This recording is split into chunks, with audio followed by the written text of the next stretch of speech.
சொன்னாங்க பாத்தீங்களா, speed dial, cellphone. பல்லு இல்லாதால கூட பார்த்திருக்கேன், செல்லு இல்லாதால பார்த்தது இல்லைங்க. ஒரே ஆளு 2 செல்போன் வச்சிருக்காரு. பாக்குறாரு, காலையில போனே வரலைன்னா ஒரு போன்ல இருந்து கால் பண்ணி இன்னொன்னு கட்டுக்கிறாரு. ஆமாயா, இன்னைக்கு என்ன ஒரு வயல் கூப்பிட என்ன செய்ய சொல்றீங்க? பரபரப்பு என்ன டீ பார்த்துக்கிட்டே இருக்காருங்க. அப்போ ஒரு போன் கட்டாங்குள்ளி எடுத்து பேசுறான். தட்டார் புட்டார் கீழே விழுந்து எடுத்து, ஹலோ ஹலோ, ஒன்னு கேட்கல, அப்படியே லைன்ல இருங்க, இந்த மாடிக்கு வரேன். மாடிக்கு வந்தேன், 5வது மாடி. ஹலோ, ஒன்னு கேட்கல. அவர் பையன் எல்கேஜி போய் பின்னாடி, அப்பா ரிமோட் கொடுத்து தொலை, இந்த அறிக்கை செல்போன் பாத்தியா, ரிமோட்டு செல்போன். அந்த அம்மா வீட்டில் உட்காந்து செல்போன்ல மாத்திக்கிட்டு டிவி, என்ன ரிமோட் ஒன்றும் மாறல. இதுக்கு எங்கேயாவது நிதானமா உட்காந்து கொஞ்ச நேரம் சந்தோஷமா பேசுறதுக்கு நேரம் இருக்கா? செல்போன் வந்த அப்படிதாங்க இவ்வளவு பிரச்சனைகள். ஒரு ஆளு 50வது மாடி பெரிய பில்டிங், அங்க உட்காந்து அப்படி ஈவினிங் டயத்தில் பேப்பர் படிச்சுக்கிட்டு இருந்தார். அப்போ ஒரு போன் எடுத்தார். சுரேஷ், உன் பையன் இறந்துட்டாருங்க. என்னங்க சொல்றீங்க? ஒரு பையன் இறந்துட்டான? பட்டுன்னு போனை கட் பண்ணி குதிச்சுட்டாருங்க. 40 மாடியில வந்துகிட்டு இருக்காரு. அப்பதான் அவருக்கு ஒரு யோசனை, நம்மளுக்கு பையனே இல்லையே, கொஞ்சம் அவசரப்பட்டுட்டோமோ. 20 மாடிக்கிட்டு வரும்போது இன்னொரு யோசனை, சார் என்ன நம்மளுக்கு கல்யாணமே ஆகலையே, ஐயோ எவனோ ராங் நம்பர் அடிச்சு நம்மளை குதிக்க வச்சுட்டானே. 10வது மாடிக்கிட்டு வரும்போது யோசிச்சார், நம்ம பேர் சுரேஷ் இல்லையப்பா, குமார்ல அப்படிங்க சொத்து ஒன்று ஜோடி. இந்த பரபரப்பு கொஞ்ச நாளைக்கு முன்னாடி இருந்துச்சாங்க. எவ்வளவு உணவு, எப்படி ஆரோக்கியமான உணவு. அன்னைக்கெல்லாம் களியை கட்டி களியா சாப்பிட்டுட்டு அலங்காநல்லூர்ல ஜல்லிக்கட்டு காலை அடைஞ்சார்.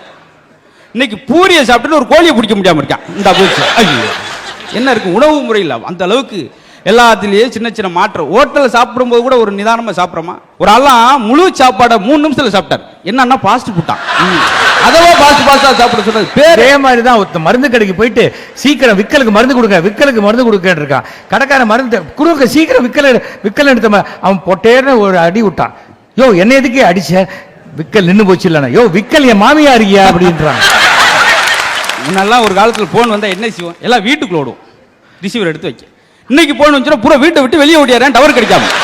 ஹலோ ஹலோ ஹலோன்னு 6 கிலோமீட்டர் போய் அப்புறம் அங்க இருந்து ஆட்டோ பிடிச்சி வீட்டுக்கு வராரு. அப்ப எடுத்து பேச சிரமமா இருக்குன்னு சொல்லி செல்போன் நீ எங்க வேணாலும் கொண்டு போலாம். அதுலயும் சிரமமா இருக்கான். பேண்ட்ல இருந்து திடீர்னு எடுக்கவங்களையும் கட் ஆயிருது. அப்படி கட் போன் 2 வயரை மாட்டி விட்டு அடி வயர்மேன் மாதிரி போயிட்டே இருந்தா. அதுலயும் சிரமமா இருக்கா. வயரை சுருட்டி எடுத்து அந்த போயிருந்துங்க அப்படின்னு புல் டூத்து கருப்ப ஒரு வண்டு மாதிரி இப்படி ஓட்ட வச்சுக்கிட்டே போனாங்க. இன்னும் ஒரு 7-8 வருஷம் கழிச்சு பாருங்களேன், எதுவுமே இல்லாம ரோட்ல பேசிட்டு போறாங்க. நல்லா தாங்க இருந்தா இப்படி காது ஜவ்வால் தெருவாக்கு இதெல்லாம் இருந்துச்சா. நல்லா ஒரு பண்டிகைகள் கொண்டாடினா பொங்கல் வாழ்த்து அனுப்பு ஒரு அட்டையில். நல்லா இருக்கீங்களா? இன்னைக்கு அந்த வாழ்த்து அட்டை எங்காவது பார்த்துருக்கீங்களா? பூராமே எஸ்எம்எஸ்லேயே முடிச்சிடும். அதில் இன்னொருத்தி அனுப்புனது அவன் நேம் எடுத்துட்டு இவர் நேம் சேர்த்து விட்டு அறிவாளி மாதிரி பார்த்துக்கீங்க. எப்படி மாறிக்கிடுச்சு பாருங்க. பொங்கல் ஒரு லெட்ரு போடுவோம். இன்னைக்கு தபால் எங்கேயாவது அனுப்புறோமா? அனுப்பும் பண்போம். அங்கே பக்கத்து விட்டு அந்த சிவப்பு நாய் எப்படி இருக்கு, இந்த பசுமாடு எப்படி இருக்கு, ஊரே கேட்டு சந்தோஷம் மகிழ்ந்தது. எஸ்எம்எஸ்லேயே முடிச்சிடாங்க. அதை அனுப்பலாம், தப்பு இல்லை. அது பரிதாபமா இருக்கு. அந்த எஸ்எம்எஸ் படிச்சா அதுல ஒருத்தர் லவ் பண்ணி அந்த பிள்ளைக்கு லவ் மெசேஜ் அனுப்பியிருக்கான். அந்த பிள்ளை பார்வர்டு மெசேஜ் அது 300 பேருக்கு அனுப்பிவிட்டு. இதுதான் பெரிய முக்கியமான கொடுமையா தான். இது இப்போ பரிதாபமா இருக்கு.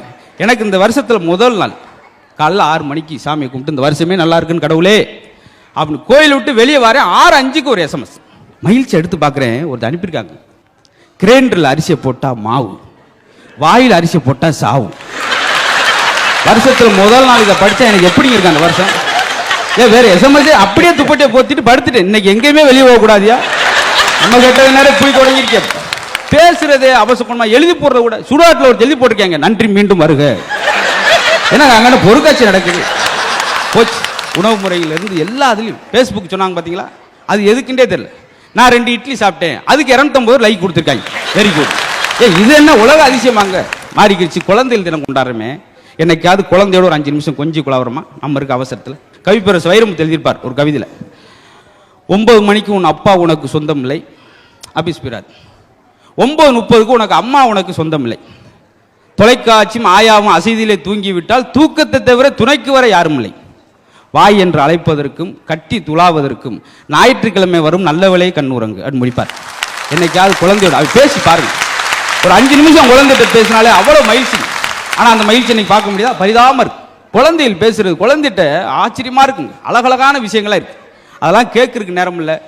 ஏன்னா உங்க கால மாற்றத்தில் என்னென்ன ஒரு காலத்திலாம் பார்த்தீங்கன்னா அமைதியாக இருக்கிறப்ப என்ன நடந்துச்சு தெரியுமா? வீட்டுக்கு ஒரு ஆள் போருக்கு போவாங்க. இன்னைக்கு வீட்டுக்கு ஒரு ஆள் பாருக்கு போகிற நிலைமை ஆயிடுச்சு. பார்த்தீங்களா? 8 போட்டு லைசன்ஸ் வாங்கினா இன்னைக்கு துட்டு போட்டு லைசன்ஸ் வாங்குறாரு. அது பல எத்தனை கெட்டு போயிருக்குன்றது உங்களுக்கு தெரிஞ்சு. காலம் மாற்றம். ஆசிரியர் மாணவர் உறவு இன்னைக்கு இவ்வளோ பரபரப்பான்னு சொல்லி முன்னாலாம் ஆசிரியர் உட்காந்துருப்பார், மாணவரும் நிற்பாங்க, குருகுல கல்வின்னு சொல்லி ரொம்ப அமைதியாக நல்லா இருந்தது. இன்னைக்கு வகுப்புல ஆசிரியர் அடிக்கக்கூடாது, எவ்வளோ பரிதாபம். அப்புறம் யார் வந்து அடிப்பா? ஒருத்தர் லேமினேஷன் போட்டு பேப்பரில் வந்த கதை கட் பண்ணி இப்படி தொங்க விட்டுருக்காங்க பார்த்தியா? மாணவரை அடித்த ஆசிரியர் கைது. பார்த்துக்க சார், தொட்ட நீ கட்ட அப்படின்னு ரோடு தொங்க விட்டுருக்கா. அவர் இப்படியே முடிச்சுக்கிட்டே இருக்காரு, என்ன செய்ய முடியும் பார்த்துருங்க. குச்சி எடுத்து கோபத்தில் அடிக்க போறாரு, குச்சியை பிடிச்சிட்டான்.